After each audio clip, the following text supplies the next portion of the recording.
to my YouTube channel, Mr. Facts and Experiments. Please like, share and subscribe to my YouTube channel, and don't forget to press the bell. We are going to do a very crazy experiment.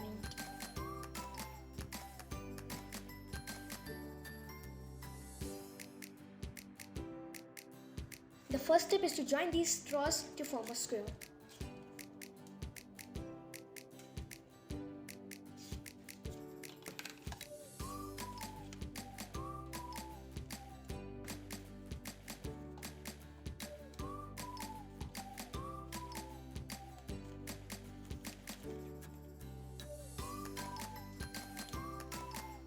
The second step is to make a knot on this thread to tie both the ends of this thread.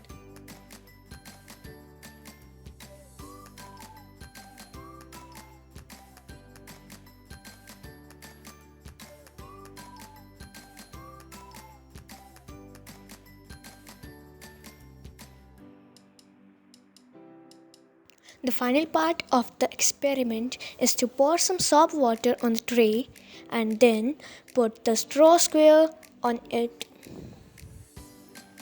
Then you have to carefully remove the straw square and place the thread on it. Then, using a pointed object, make a hole upon the thread and observe the small hole.